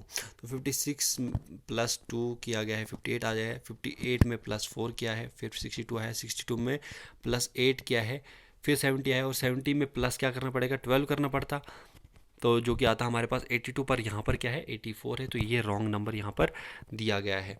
तो यहाँ पर सी ऑप्शन इसका सही आंसर है इस सीरीज़ में। क्वेश्चन नंबर 34 में यहाँ पर आपको 10, 14, 28, यहाँ पर सबसे पहले है 10 में प्लस किया गया है 4, फिर 14 को मल्टीप्लाई किया है 2 के साथ, फिर 28 को प्लस 4 इसमें किया गया है, फिर 32 को फिर से मल्टीप्लाई किया है, जो कि हमारे पास 64 आया है। 64 में फिर प्लस किया गया है 4, जो कि आया 68। अब यहाँ पर 68 को मल्टीप्लाई करना है 2 के साथ, जो कि आता 136, पर हमारे पास यहाँ पर आया 132। तो डी ऑप्शन इसका सही आंसर, क्योंकि यहाँ पर ये रॉन्ग नंबर है। क्वेश्चन नंबर 35 की तरफ चलते हैं। यहाँ पर क्या है 2, 7, यहाँ पर 2 में कितना ऐड किया है, 2 में प्लस 5 ऐड किया गया है, फिर 7 में प्लस कितना 7 ऐड किया गया है, 14 में प्लस 9 ऐड किया गया है। ठीक है, तो 5, 7, 9, फिर यहाँ पर 11 ऐड होना चाहिए था, जो कि आना चाहिए था 34, पर यहाँ पे आया है 36। तो यहाँ पर ये वाला रॉन्ग है। तो यहाँ पर ऑप्शंस में आपके सी ऑप्शन यहाँ पर 36 ये रॉन्ग नंबर है। तो यहाँ पर नंबर सीरीज के क्वेश्चन आपको चले गए हैं। अब हमारे पास आ चुके हैं कोडिंग डिकोडिंग के question. In a certain coded language MADRAS is written as DAMSAR, how can Mumbai be written in that language. तो MADRAS को उल्टा लिख के DAM कर दिया गया है और RAS को SAR कर दिया गया। तो मुंबई कैसे होगा, मुंबई कोड होगा MUM और BAI को उल्टा हम लिखेंगे IAB। तो यहाँ पर आंसर आ जाएगा बी ऑप्शन, इसका सही आंसर हो जाएगा। इसी प्रकार से क्वेश्चन नंबर 37 भी आपको करना है। यहाँ पर MARS का कोड आपको दिया गया है, वो जो कि दिया गया है ZNEF, और आर्म्स का कोड बताना है आपको कि क्या होगा। तो यहाँ पर A का कोड है N, R का कोड है E, और M का कोड है Z, और S का कोड है F, NEZF यानी कि A ऑप्शन। तो यहाँ पर बहुत ही सिंपल क्वेश्चन है। इसी प्रकार से आपको अब अगला क्वेश्चन निकालना। यहाँ पर क्वेश्चन नंबर 38 में यहाँ पर एक सर्टेन कोडेड लैंग्वेज में नो मोर फूड किस तरीके से लिखा गया है, टा का डा। मोर देन दैट किस तरीके से लिखा है, सा पा का। तो how will that be written, that कैसे लिखा जाएगा। अब नो मोर फूड में टा का डा है, और मोर देन दैट में क्या है, यहाँ पर दोनों में यहाँ पर मोर और मोर कॉमन है। तो मोर देन दैट सा पा का, यानी कि मोर का कोड है का, तो मोर का कोड है का। तो दैट का कोड क्या हो सकता है, दैट का कोड हो सकता है या तो सा हो सकता है या पी ए हो सकता है। तो सी ऑप्शन इसका सही आंसर हो जाएगा। तो क्वेश्चन नंबर 39 की तरफ चलते हैं। डायरेक्शन सेंस का क्वेश्चन है, बहुत ही सिंपल से क्वेश्चन है। ये आपको पता है कि डायरेक्शन सेंस के क्वेश्चन को हमने ईस्ट वेस्ट नॉर्थ साउथ ये पॉइंट्स बनाने होते हैं, ईस्ट वेस्ट नॉर्थ और साउथ, यहाँ से आपको सॉल्व करना है। अब यहाँ पर एक रिचा है जो कि स्टार्ट कर रही है पॉइंट ए से। यहाँ पर अगर पॉइंट ए है तो पॉइंट ए से ये स्टार्ट कर रही है और साउथ की तरफ वॉक कर रही है। Walk 3 metre towards south 3 metre इस तरफ जा रही है। उसके बाद देन शी टर्न्ड लेफ्ट की तरफ वो यहाँ पर चल रही है। लेफ्ट की तरफ उसने चला, कितना चला, लेफ्ट की तरफ उसने चला 4 मीटर, ठीक है। उसके बाद how far is she now from the starting point से कितनी दूर है। तो ये यहाँ पर हाइपोटेन्यूज निकालेंगे, बेस का स्क्वायर प्लस हाइट का square is equal to hypotenuse का स्क्वायर। 3 स्क्वायर आ जाएगा 9, 4 स्क्वायर आ जाएगा 16 प्लस 9 आ जाएगा 25 का अंडर रूट आ जाएगा हमारे पास यहाँ पर 5। तो 5 मीटर किस डायरेक्शन में होगी, वो हो जाएगी from 5 metre towards south east. Okay, इसी प्रकार से आप ये वाला क्वेश्चन भी कर लेंगे। A man goes 5 kilometre east, then he turns right and then goes 4 kilometre, then he turns left and goes 5 kilometre, in which direction he is facing. इस प्रकार से इसको भी करना है। यहाँ पर ज़्यादा एक्सप्लेनेशन की जरूरत नहीं है, यहाँ पर मैं सीधे आंसर आपको बता देता हूँ। 40th का आंसर रहेगा ये ईस्ट की तरफ मूव करेगा। उसी प्रकार से Kamal is facing south, he turns 135 degree in the anti clockwise direction and then 180 degree in the clockwise direction, in which direction is he facing now. तो यहाँ पर ईस्ट वेस्ट नॉर्थ और साउथ ये बता देता हूँ मैं आपको कैसे करना है। अगर अब कमल यहाँ पर क्या कर रहा है, ये फेस कर रहा है साउथ की तरफ, इस तरफ फेस कर रहा है Kamal. He turns 135 degree in the anti clockwise direction. तो एंटी क्लॉकवाइज डायरेक्शन होता है ऐसे, इस तरफ हो गया। एंटी क्लॉकवाइज डायरेक्शन में कितना मूव किया ये, अब यहाँ पर 90 और यहाँ पर फिर से 90 हो जाता है। तो यहाँ तक इस मूव किया, तो एंटी क्लॉकवाइज में 135 हो गया इस तरफ, जो कि हो जाएगा नॉर्थ ईस्ट का डायरेक्शन। अब यहाँ पर ये कितने मूव किया, 180 डिग्री मूव किया इन क्लॉकवाइज। तो क्लॉकवाइज 180 डिग्री कहाँ पे आ जाएगा, यहाँ पे इस तरफ। तो किस डायरेक्शन में भी ये फेस कर रहा है, ये फेस कर रहा है साउथ वेस्ट की तरफ, ठीक है। ये यहाँ पर साउथ वेस्ट इसका आंसर है, बी ऑप्शन। इसी प्रकार से यहाँ पर अब आपको रिलेशनशिप कॉन्सेप्ट्स यानी कि ब्लड रिलेशन के क्वेश्चन आ चुके हैं। If B says that his mother is the only daughter of A's mother, then how is A related to B. तो दोस्तों यहाँ पर क्या बोला गया है, यहाँ पर जो बी है वो क्या कह रहा है, बी कह रहा है यहाँ पर अगर बी से रिप्रेजेंट करते हैं, बी कह रहा है कि B that his mother, B की मदर यानी कि एम, बी की मदर को हम एम रिप्रेजेंट करते हैं। बी की mother is the only daughter of A's mother, only daughter of A's mother. Only ये किसकी डॉटर है, ये is only daughter of A's mother. A की मदर अगर एम टी है, अगर ये ए है, ए की मदर की ओनली डॉटर है, तो आपको बताना है how is A related to B. A कैसे रिलेटेड होगा, तो ए कैसे रिलेटेड होगा, ये होगा अंकल, ठीक है। डी ऑप्शन इसका सही आंसर हो जाएगा। क्वेश्चन नंबर 43 में आपको पूछा गया, pointing to a man woman said he is the brother of my uncle's daughter, how is the man related to woman. तो यहाँ पर क्या, यहाँ पर एक एक वुमन है, वो क्या कह रही है, एक मैन को देख के यहाँ पर मैन को रिप्रेजेंट करते हैं एम से। Pointing to a man she said, woman said that he is the brother, he is the brother, P से हम रिप्रेजेंट करते हैं brother, he is the brother of my uncle's daughter. Uncle's daughter हम U D से represent करते हैं, uncle की बेटी है, यहाँ पर अंकल आ गए, अंकल की डॉटर है यू डी। तो अंकल की डॉटर का ये ब्रदर है, अंकल की डॉटर का अगर ये ब्रदर है, तो अगर वुमेन जो है, तो इसकी अंकल की डॉटर की क्या होगी, ये सिस्टर होगी, ये क्या होगी, सिस्टर होगी वुमेन। तो अगर ये इसका ब्रदर है तो इसका भी ब्रदर ही होगा, तो यहाँ पे कज़न इसका आंसर आ जाएगा। ठीक है, ए ऑप्शन इसका आंसर हो जाएगा। इसी प्रकार से अब यहाँ पर क्या दिया गया है, यहाँ पर दिया है इफ़ क्वेश्चन नंबर 44 में, Q is the son of P, X is the daughter of Q, R is the aunt यानी बुआ of X, and L is the son of R, then what is L's relation with P.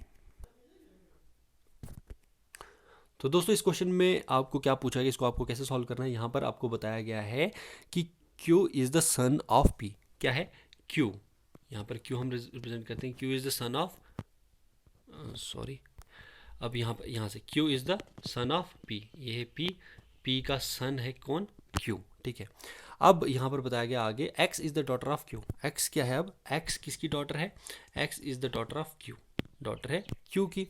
ठीक है, अब यहाँ पर आगे बताया R is the aunt यानी कि बुआ ऑफ X, X की ऑन्ट है, X की क्या है, ऑन्ट, ऑन्ट है कौन, वो है X, वो है R क्या है, X की ऑन्ट है, और R का जो बेटा है वो है L is the son of R। तो L और P का क्या रिलेशन होगा, तो क्योंकि ये ग्रैंड वो है, तो क्योंकि ये बेटा है तो ये ग्रैंड फादर है, तो यहाँ पर ग्रैंड सन इसका सही आंसर हो जाएगा। ठीक है, यहाँ पर ए ऑप्शन इसका सही आंसर हो जाएगा। अब यहाँ पर अब आगे जो क्वेश्चंस हैं, यहाँ पर आपको डायरेक्शंस दी हैं क्वेश्चन नंबर 45 से 47 तक। इन दिस क्वेश्चंस 2 और 3 statements are given followed by 2 conclusions 1 and 2। You have to take the given statements true even if the facts and then decide which the conclusion logically follows from the given statement discarding commonly known facts. यहाँ पर ये साइलोगिज्म के questions हैं, यहाँ पर आपको statements दिए जाएंगे, उसके बाद कंक्लूजन्स दिए जाएंगे, उन स्टेटमेंट्स को आपको बिल्कुल सही मानना है और उसके आधार पर कंक्लूजन को बताना है कि ये कंक्लूजन सही है या नहीं। तो यहाँ पर इस प्रकार से आपको यहाँ पर आंसर कैसे देना है, अगर दोनों कंक्लूजन्स आपको सही लग रहे हैं तो यहाँ अगर if either of the conclusion, अगर कंक्लूजन एक या फिर दूसरा, इन दोनों में से अगर एक ही सही है और दूसरा गलत है तो ए ऑप्शन आएगा, अगर दोनों कंक्लूजन सही हैं तो बी आएगा, अगर दोनों कंक्लूजन्स गलत हैं तो सी आएगा, इफ़ एक कंक्लूजन सेकंड सही है तो तब यहाँ पर डी आएगा, अगर कंक्लूजन 1 सही है सिर्फ तो तब ई आएगा। तो इस प्रकार से है। तो यहाँ पर क्या स्टेटमेंट दिया गया है, सबसे पहले क्वेश्चन नंबर 45 में दिया गया है स्टेटमेंट, ऑल फोटोज़ और सिग्नेचर्स, ऑल फोटोज़ क्या दिया गया है, ऑल फोटोज़ और सिग्नेचर्स। तो यहाँ पर सिग्नेचर्स इस प्रकार से हैं, उसमें सभी फ़ोटोज़ पी से रिप्रेजेंट करते हैं, सभी फ़ोटोज़ हैं सिग्नेचर्स, और ऑल ट्यूब्स भी हैं सिग्नेचर, टी से रिप्रेजेंट करते हैं हम इसको। अब कंक्लूजन क्या बताएगा, at least some tubes, at least some tubes, कुछ ट्यूब्स जो हैं वो क्या है, वो फोटोज़ हैं, नहीं, पहला कंक्लूजन गलत है। ऑल फोटोज़ और ट्यूब्स, सभी फ़ोटोज़ वो ट्यूब्स हैं, ये भी गलत है। तो दोनों कंक्लूजन्स यहाँ पर गलत हैं, तो जब दोनों कंक्लूजन्स गलत हैं तो यहाँ पर क्या आएगा, हमारे पास सी ऑप्शन आएगा, यानी कि neither conclusion 1 non conclusion 2 is true. Question number 46 में यहाँ पर पूछा गया है, ऑल हॉर्सेज और गोट्स, सभी हॉर्सेज, यहाँ पर क्या है, सभी हॉर्सेज, यहाँ पर सभी, यहाँ पर हॉर्सेज यहाँ पर है, सभी हॉर्सेज क्या है, गोट्स, जी से रिप्रेजेंट करते हैं, और नो गोट, कोई भी गोट डंकी नहीं है, ठीक है, कोई भी गोट डोंकी नहीं है। अब कंक्लूजन क्या दिया गया है, कंक्लूजन इस प्रकार से दिया गया है, कंक्लूजन दिया गया है, no horse is a donkey, no horse is a donkey, कोई भी हॉर्स जो है वो डोंकी नहीं है, बिल्कुल ये सही है, कोई भी हॉर्स डंकी नहीं है। एटलीस्ट सम गोट्स और हॉर्सेस, एटलीस्ट सम गोट्स वो हॉर्सेस हैं, बिल्कुल ये भी सही है। तो यहाँ पर दोनों कंक्लूजन सही हैं। जब दोनों कंक्लूजन सही हैं तो तब क्या कौन सा आंसर आएगा, तब आएगा बी ऑप्शन, ठीक है, जब दोनों कंक्लूजन सही हैं तो। अब यहाँ पर क्वेश्चन नंबर 47 है, यहाँ पर दिया गया है सम बुक्स और कार्स, कुछ बुक्स जो हैं वो हैं क्या हैं, कुछ बुक्स हैं वो क्या हैं, वो हैं कार्स। ऑल बुक्स और टार्ट्स, सभी बुक्स जो हैं वो किसके अंडर आती हैं, टार्ट्स के अंदर, टी से रिप्रेजेंट करते हैं। तो यहाँ पर बताया गया है कि सम टार्ट्स, सम कार्स और टार्ट्स, सम कार्स वो टार्ट्स भी होंगी, बिल्कुल ये सही है, पहला कंक्लूजन सही है। ऑल कार्स, सभी कार्स टार्ट्स होंगी, ये गलत है। तो पहला कंक्लूजन सही है, दूसरा गलत है। तो यहाँ पर जब पहला कंक्लूजन सही है दूसरा गलत है तब हमारे पास आता है सिर्फ एक ही, पहला कंक्लूजन जब सही होता है तब हमारे पास आता है ई ऑप्शन यहाँ पर सही हो जाएगा। क्वेश्चन नंबर यहाँ पर अब हमारे पास आ जाएगा odd one out. Odd one out निकालना है। पहला यहाँ पर स्क्वायर, परफेक्ट स्क्वायर दिया गया है, उसके बाद आपको दिया गया है ये भी एक स्क्वायर ही है, थर्ड भी एक स्क्वायर ही है, और फोर्थ है हमारे पास ट्राइंगल। तो ये डी ऑप्शन यहाँ पर सही आंसर है, ऑड वन आउट है ये। यहाँ पर पहला 49 में भी यहाँ पर ब्रैकेट्स दी गए हैं, पहले ए और बी दोनों ब्रैकेट्स हैं। उसके बाद सी में क्या दिया है, सी में भी ब्रैकेट है, पर फोर्थ में यहाँ पर ये अलग सिलेंडर की शेप का दिया है, तो ये यहाँ पर ऑड वन आउट है। तो अब हमारे पास 50th क्वेश्चन है। 50th क्वेश्चन में क्या पूछा गया है, which letter will be 8th to the right of 12th letter from left in English alphabetical order. तो आपको बताना है कि कौन सा लेटर 8th होगा किसके राइट में to the 12th letter from left of the English alphabet, left से, इंग्लिश अल्फ़ाबेटिकल ऑर्डर के लेफ्ट से। तो 12th लेटर जो होगा लेफ्ट से इंग्लिश अल्फ़ाबेटिकल ऑर्डर वो होगा left plus right equal to क्या होगा, ये एक्स हम रिप्रेजेंट करते हैं उसको। तो लेफ्ट से कितना होगा 12 होगा, और राइट से हाँ ये होगा 8, तो एक्स आ जाएगा 20th letter from left, 20th letter from left end. तो 20th letter from left end आ जाएगा टी। तो यहाँ पर सी ऑप्शन इसका सही आंसर बन जाएगा। ओके, अब हमारे पास क्वेश्चन नंबर 51 आ चुका है। क्वेश्चन नंबर 51 यहाँ पर क्या दिया गया है, यहाँ पर आपको डायरेक्शंस दी गई हैं 51 से 55 तक। Study the following information carefully, और उसके बाद आपको आंसर देना है, ठीक है दोस्तों। यहाँ पर ये सिटिंग अरेंजमेंट का क्वेश्चन है, यहाँ पर हम इसको पहले देख लेते हैं, ठीक है। तो यहाँ पर आपको किस प्रकार से करना है, यहाँ पर सबसे पहले हम सिटिंग अरेंजमेंट पूरा बना लेते हैं किस प्रकार का है क्वेश्चन के आधार पर, उसके बाद हम क्वेश्चंस का जवाब देंगे। तो सबसे पहले यहाँ पर दिया गया है ABCDEFG और H, ये 8 हैं। ये सारे किस तरीके से सीटेड है, स्ट्रेट लाइन में सीटेड है, जो कि नॉर्थ की तरफ ये फेस कर रहे हैं। तो ईस्ट वेस्ट इस तरफ फेस कर रहे हैं, नॉर्थ और साउथ, इस प्रकार से हमने बना लिया। अब ये सभी नॉर्थ की तरफ फेस कर रहे हैं। अब यहाँ पर क्या दिया गया है, हम इस प्रकार से हम ये पूरा बना लेते हैं। ये 1 2 3 4 5 6 7 और 8, ठीक है, 8 बंदे बैठे हुए हैं। अब हमको पता नहीं है ये लेफ़्ट वाला एंड है, ये लेफ़्ट वाला एंड है, ये राइट वाला एंड है, ठीक है। अब हमको ये नहीं पता है, अब इसके क्वेश्चन के हिसाब से हम इसको पूरा बनाएंगे। अब सी है, सी यहाँ पर दिया गया, C sits 4th to the left of G. अब सी क्या है, सी मान लेते हैं यहाँ पर है, सी क्या है, सी चौथे नंबर पे बैठा है टू द लेफ्ट ऑफ जी, जी के लेफ्ट में। तो लेफ्ट में कितना आएगा 4 3 2 1, और यहाँ पर आ जाएगा कितना, जी आ जाएगा 4 छोड़ के, ठीक है, 3 छोड़ के, तो यहाँ पर आ जाएगा क्या, जी, ठीक है। फिर D sits second to the right of G, second to the right of G, right में सेकंड नंबर पे है, तो डी यहाँ पर आ जाएगा, ठीक है। उसके बाद only 2 people sits between D and A, D और ए के बीच में सिर्फ 2 पर्सनस हैं, तो डी और ए के बीच में, तो ए यहाँ पर आ जाएगा, डी और ए के बीच में सिर्फ 2 पर्सनस हैं। उसके बाद बी और F are immediate numbers, B और एफ जो हैं इमीडिएट नंबर्स हैं, तो बी और एफ इमीडिएट नंबर्स हैं of each other. B is not an immediate number of A, B और ए इमीडिएट नंबर्स हैं पर बी ए का इमीडिएट नंबर है, तो बी इस साइड आएगा और यहाँ पर एफ इस साइड आएगा, ठीक है, ये एफ आएगा।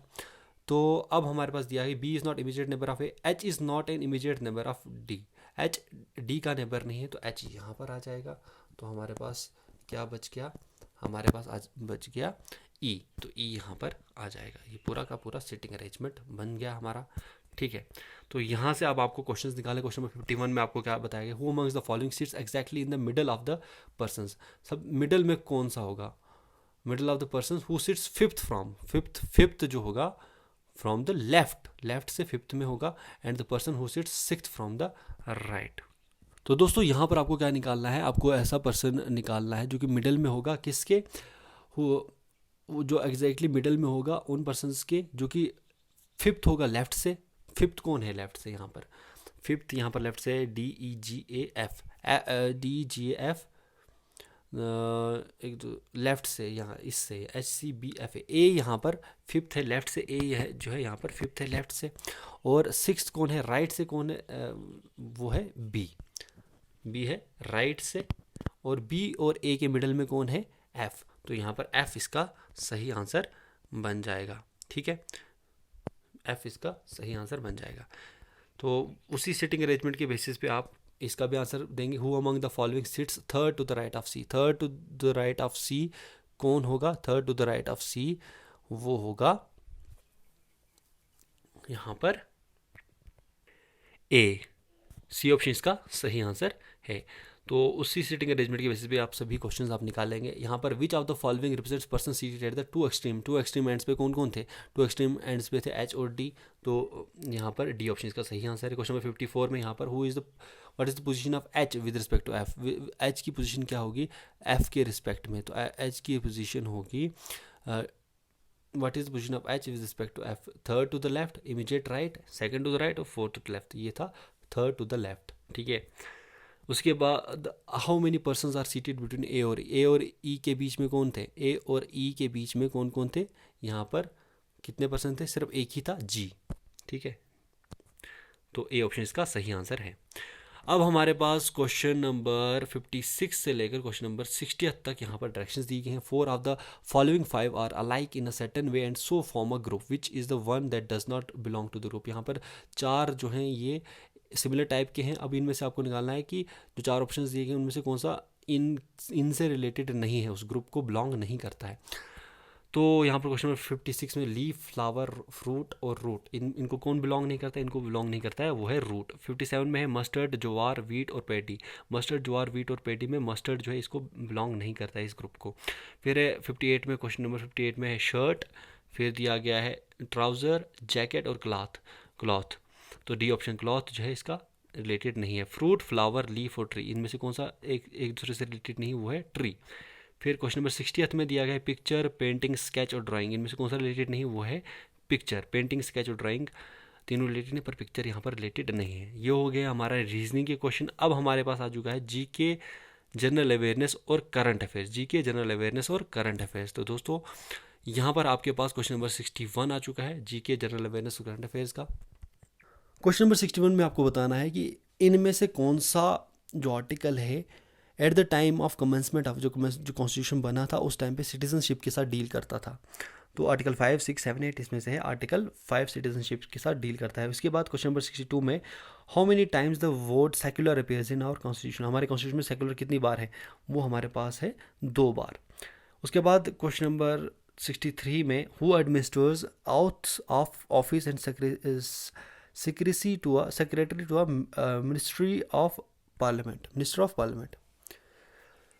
हाँ, यहाँ पर कौन एडमिनिस्टर करता है ऑथ को, ऑफिस और सीक्रेसी को to the ministry of parliament में।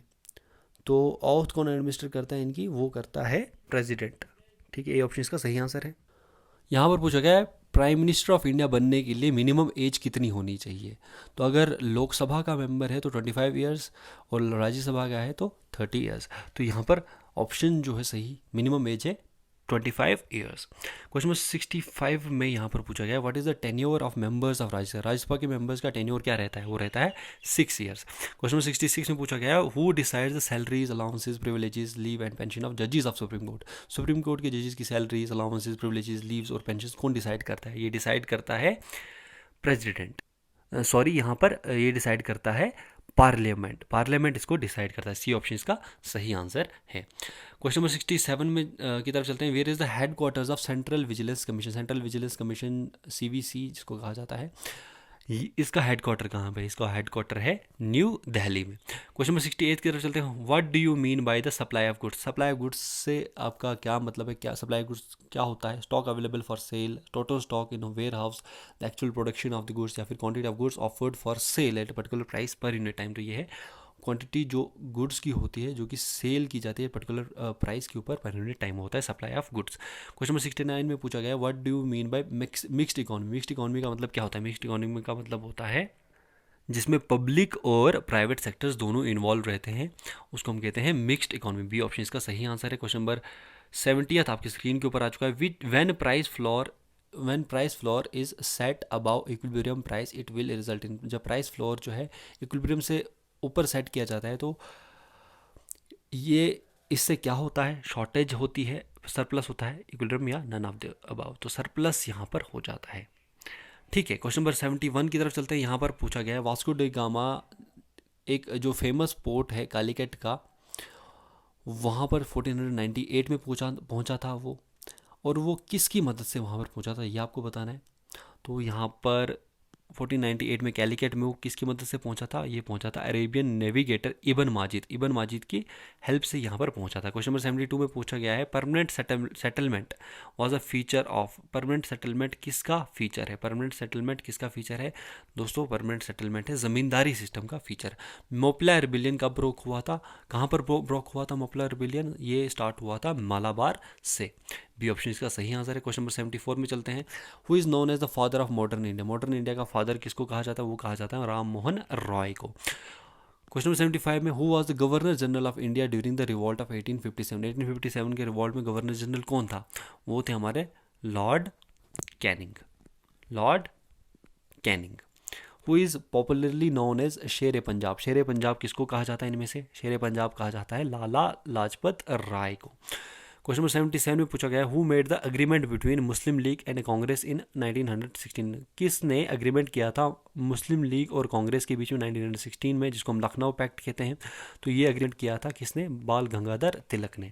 क्वेश्चन नंबर 78 की तरफ चलते हैं। यहाँ पर पूछा गया great bath was found at archaeological site of. Great bath जो है ये किस आर्कोलॉजिकल साइट के ऊपर पाया जाता है? रोपड़, हड़प्पा, मोहनजोदाड़ो या फिर कालीबंगन? तो ये मोहनजोदाड़ो में पाया जाता है इन हड़प्पन सिविलाइजेशन।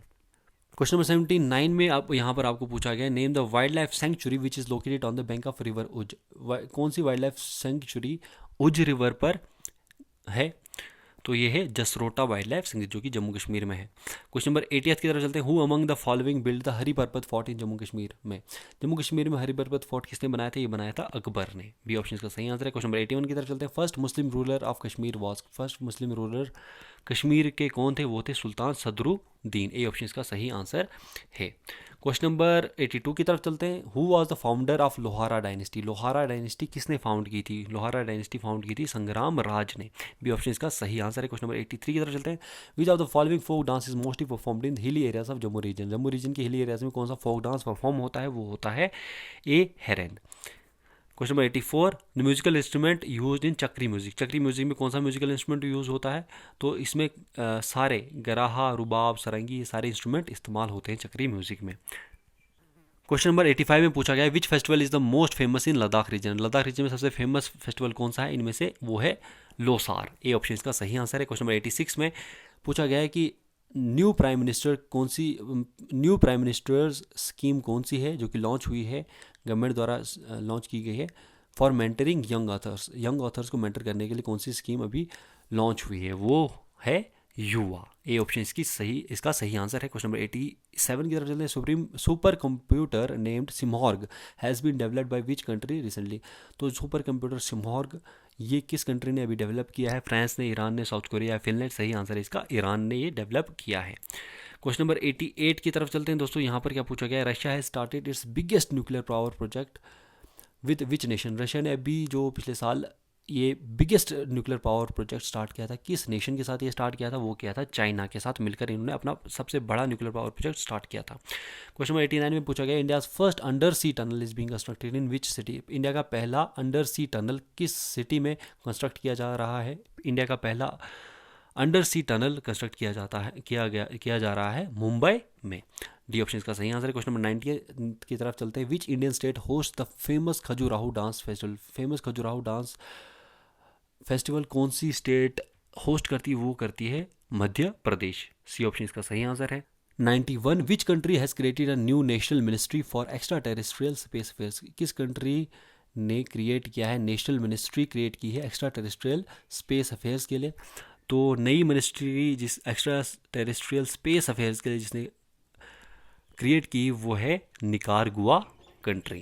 क्वेश्चन नंबर 92 में पूछा गया है थांगटा डांस फॉर्म किस स्टेट की? थांगटा डांस फॉर्म है मणिपुर की। बैम्बो डांस किसका डांस है, किस स्टेट का डांस है? बैम्बो डांस किया जाता है इन मिजोरम। क्वेश्चन नंबर 94 में पूछा गया who is the elected as the new chief election commissioner of India? अभी जो है नए चीफ इलेक्शन कमिश्नर इंडिया के बनाए गए हैं वो कौन है दोस्तों? वो हैं राजीव कुमार। ए ऑप्शन सही आंसर है। क्वेश्चन नंबर 95 में पूछा गया electric bulb filament is made of? Electric bulb filament किसका बना होता है? कॉपर का, एल्यूमिनियम का, लेड का या फिर टंगस्टन का? सही आंसर है टंगस्टन। उसके बाद क्वेश्चन नंबर 96 में पूछा गया विच of the following is a non metal that remains liquid at room temperature? कौन सा नॉन मेटल है जो कि लिक्विड रहता है रूम टेम्परेचर में? मेटल कौन सा है? मरकरी। नॉन मेटल कौन सा है? वो है ब्रोमीन। बी ऑप्शन इसका सही आंसर है। क्वेश्चन नंबर 97 में पूछा गया chlorophyll is a naturally occurring चीलेट compound in which central metal is? Chlorophyll में सेंट्रल एलिमेंट जो होता है, सेंट्रल मेटल होता है, वो कौन सा होता है? कॉपर, मैग्नीशियम, आयरन या फिर कैल्शियम? तो सही आंसर है मैग्नीशियम इसका सेंट्रल एलिमेंट होता है क्लोरोफिल का। क्वेश्चन नंबर 98 में पूछा गया है which of the gas is not known as greenhouse gas? इनमें से कौन सी गैस ग्रीन हाउस गैस नहीं है? तो इनमें से ग्रीन हाउस गैस हाइड्रोजन नहीं होती है, बाकी सारी ग्रीन हाउस गैसेस है। क्वेश्चन नंबर 99 में पूछा गया hardest substance available on earth is? Hardest, सबसे टफेस्ट और हार्डेस्ट सब्सटेंस कौन सा है? वो है डायमंड। ठीक है। क्वेश्चन नंबर 100 आपका आखिरी क्वेश्चन है इस पूरे मॉक टेस्ट का। इसमें पूछा गया है sodium metal is kept under? Sodium metal कहाँ पर रखा जाता है? पेट्रोल, अल्कोहल, वाटर या फिर केरोसिन? तो सोडियम को रखा जाता है केरोसिन में, क्योंकि सोडियम बहुत ही ज़्यादा रिएक्टिव होता है, क्योंकि इसके वैलेंस शेल में एक इलेक्ट्रॉन चाहिए होता है इसको ऑक्टेट को कंप्लीट करने के लिए। दैट्स वाई इसकी रिएक्टिविटी सीरीज जो होती है उसमें सबसे हाईएस्ट यहाँ पर ये सोडियम होता है, इसलिए इसको केरोसिन में रखा जाता है क्योंकि इसकी रिएक्टिविटी बहुत ज़्यादा हाई होती है। तो नॉर्मल अगर एयर में रखा जाए तो ये बर्न कर जाता है। तो ये था हमारा पूरा full length mock test 100 marks का। आई होप आपने पूरी वीडियो देखी होगी। अगर आप एंड तक देख रहे हैं तो ये PDF आपको पूरी तरीके से फ्री में आपको टेलीग्राम पे मिल जाएगा। टेलीग्राम चैनल ज्वाइन कर लीजिए, टेलीग्राम का लिंक आपको डिस्क्रिप्शन बॉक्स में मिल जाएगा। जॉब्स क्रिएटर के नाम से ये टेलीग्राम चैनल, वहाँ पर आप सर्च भी कर सकते हैं। तो अगर वीडियो आपको पसंद आई तो वीडियो को लाइक कीजिए, चैनल को सब्सक्राइब कर लीजिए और अपना जो स्कोर है वो कमेंट सेक्शन में ज़रूर बताइएगा। तो फिलहाल इस वीडियो में इतना ही, मिलते हैं अब अगली वीडियो में, तब तक के लिए बाय बाय, जय हिंद।